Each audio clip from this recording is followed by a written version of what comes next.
आज हम लोग अपॉइंटमेंट ऑफ माइंस सर्वेयर के बारे में डिस्कस करेंगे। लास्ट क्लास में हम लोग माइंस सर्वेयर के बारे में देखे थे कि माइंस सर्वेयर का काम more complicated than normal surveyor कैसे होता है। आज हम लोग देखने वाले हैं appointment of mines surveyor as per the CMR regulation 2017। ठीक है, तो पहला पॉइंट है who can be appointed as surveyor in mines.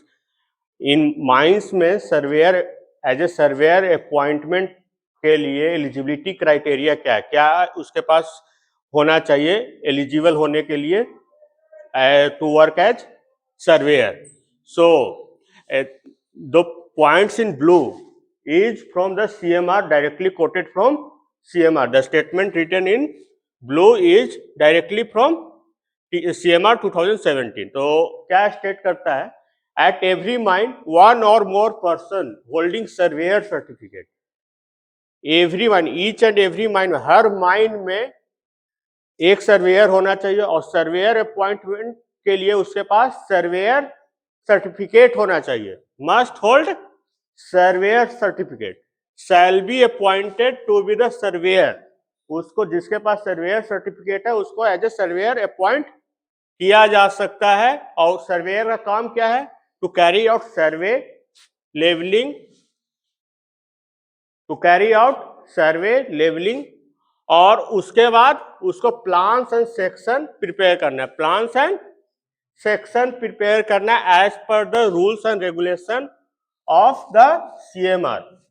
जो माइंस रूल्स रेगुलेशन एक्ट है उसके according plans and section prepare करना है। अच्छा, सेकेंड पॉइंट है ओपन कास्ट के बारे में।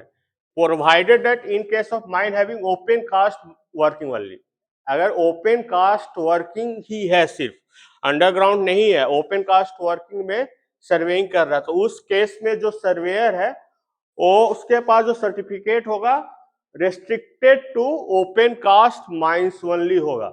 Restricted to open cast mines only होगा मतलब वो अंडरग्राउंड में सर्वे नहीं कर सकता, मगर अंडरग्राउंड में जो सर्वे करता है वो ओपन कास्ट में कर सकता है। और ओपन कास्ट में जो सर्वे कर रहा है वो रिस्ट्रिक्टेड टू ओपन कास्ट ही रहेगा। तो इसका एक्सप्लेनेशन बिलो हम देख लेते हैं। अकॉर्डिंग टू द रेगुलेशन क्या है, मिनिमम रिक्वायरमेंट क्या है, age should not be less than 23 years. 23 years से कम एज नहीं होना चाहिए, इससे ज्यादा होना चाहिए to be appointed as mine surveyor. Must hold surveyor certificate, surveyor का सर्टिफिकेट होना मस्ट है, मस्ट होल्ड सर्वेयर सर्टिफिकेट। और उसका काम क्या है, वन और मोर सर्वे जो अपॉइंट हो रहा है उसका काम क्या है, carry out survey, carry out levelling, फिर prepare statutory mines plans and regulation as per the legal mines plan और सेक्शन प्रिपेयर करना उसका काम रहेगा। ओपन कास्ट के लिए स्पेशल केस है कि जो ओपन कास्ट में सर्वेइंग करेगा वो surveyor certificate restricted to open cast mines होगा उसके पास। ठीक है, तो who can be appointed as surveyor in mines clear है, किसको अपॉइंट किया जा सकता है। नेक्स्ट हम लोग देखते हैं restriction on working in more than one mine. एक माइन से ज्यादा में काम करने के लिए यहाँ पे रेस्ट्रिक्शन दिया हुआ है। अगर कोई बंदा किसी माइन में एज ए सर्वेयर काम कर रहा है तो अदर माइंस में वो काम नहीं कर सकता है, या सेम माइंस में, सेम माइन में अदर कैपेसिटी में भी काम नहीं कर सकता है।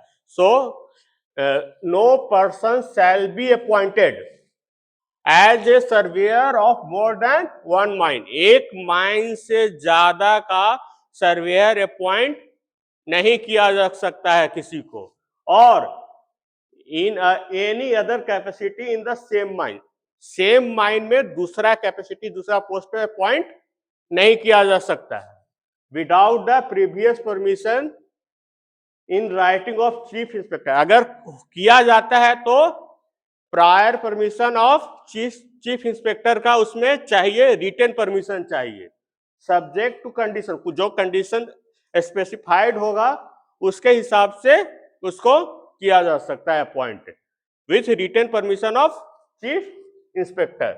सो a person can not serve as surveyor for more than one mine. एक सर्वेयर एक से ज्यादा माइंस का सर्वेयर एज ए सर्वेयर काम नहीं कर सकता है।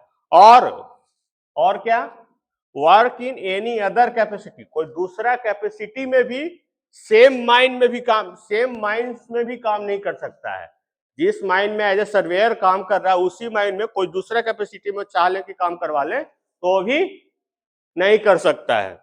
विदाउट, अगर करता है तो उसका किसका परमिशन चाहिए? Written permission of regional inspector और चीफ इंस्पेक्टर। रीजनल इंस्पेक्टर या चीफ इंस्पेक्टर का रिटन परमिशन होना चाहिए।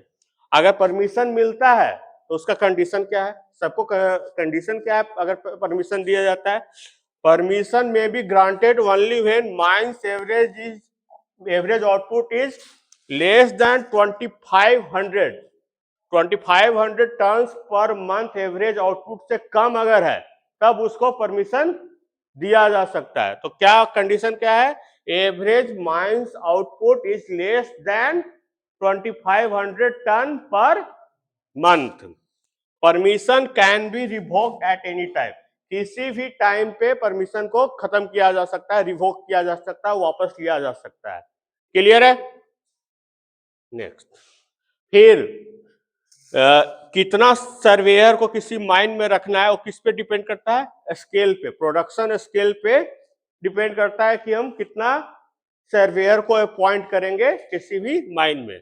तो number of surveyor required to be appointed shall be on the scale as may be specified by the board, board से जैसा specify किया जाएगा। Provided that in specific case, कुछ केसेस में चीफ इंस्पेक्टर के पास ये पावर होता है कि वो रिलैक्स कर सकता है requirement of appointment of survey. Chief inspector के पास पावर है कि वो उस सर्वेयर के अपॉइंटमेंट, नंबर ऑफ सर्वेयर के अपॉइंटमेंट में रिलैक्समेंट ला सकता है।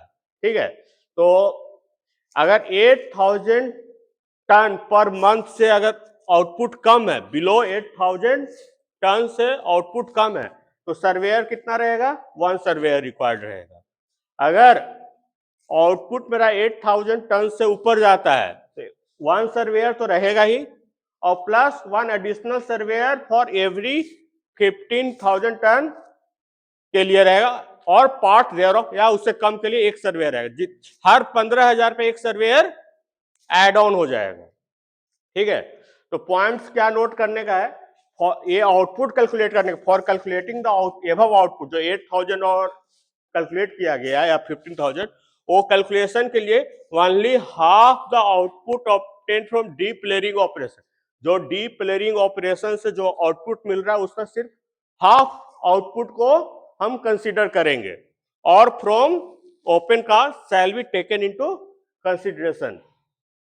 जो आउटपुट को कंसीडर करेंगे that will be only half the output obtain from the deep layering operation और open cast.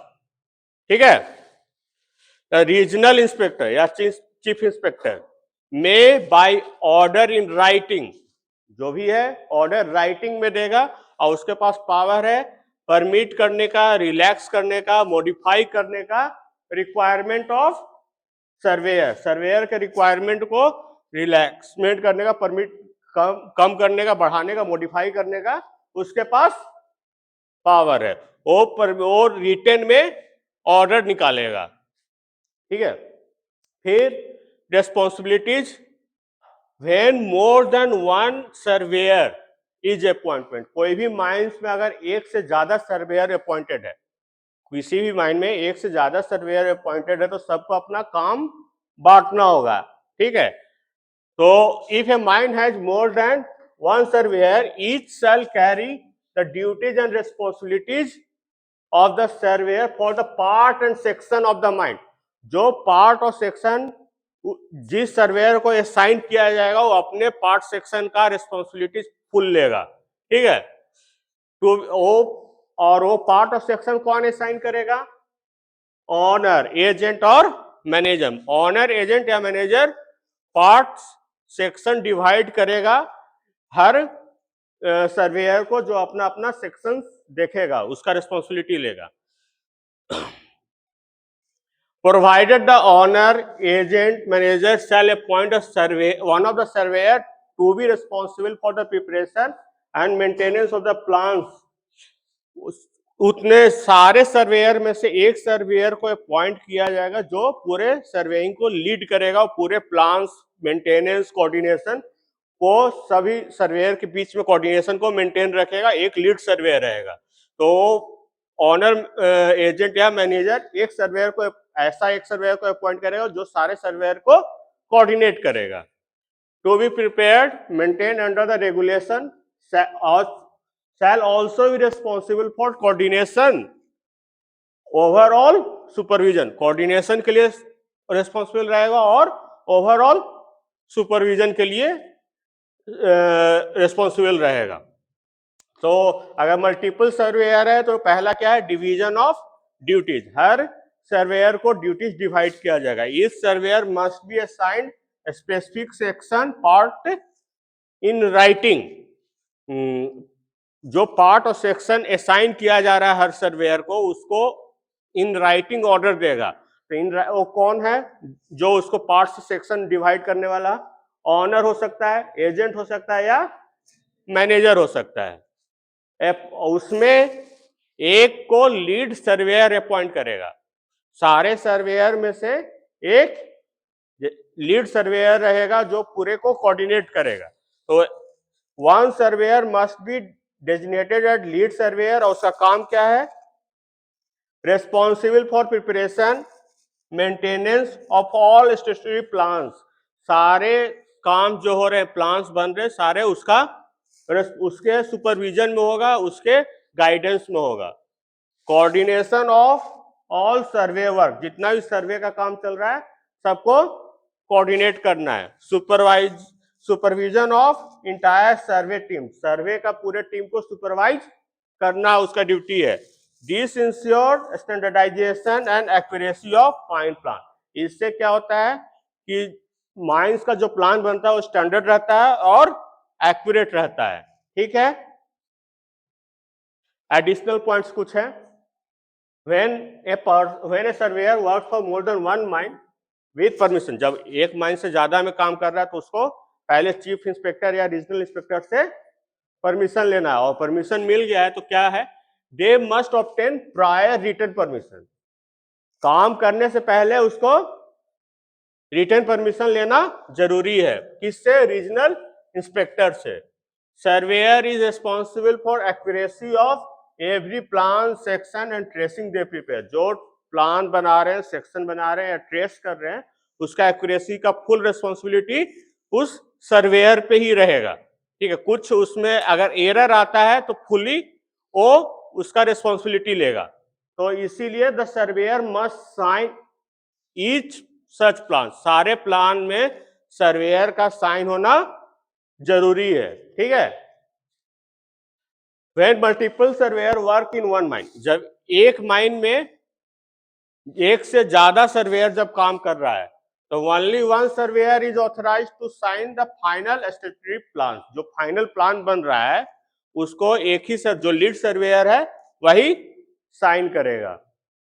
Even if many surveyor do field work, बहुत सारे सर्वेयर फील्ड वर्क तो सारे कर रहे हैं, मगर designated surveyor bears the final responsibility, जो जिसको डेजिग्नेट किया गया है उसी के ऊपर पूरा फाइनल रेस्पॉन्सिबिलिटी रहेगा, वही साइन करेगा। ठीक है, और कॉन्स्टिट्यूटेड माइंस या कोरिलेशन सर्वे, जब मल्टीपल माइंस को कोरिलेट करना है या constituted mine is created after correlating multiple mine units, उसमें क्या होता है, surveyor who perform the correlation survey, correlation survey last class में मैं डिस्कस किया था, जिस अंडरग्राउंड और सरफेस को इंटरलिंक करना रहता है। तो supervises the preparation of the correlated plan, is responsible for its accuracy, must sign the final plan. This ensure legal responsibility of combined mine plan, इससे लीगल रिस्पॉन्सिबिलिटी पूरा उस सर्वेयर पे आ जाता है पूरे माइंस का। ठीक है,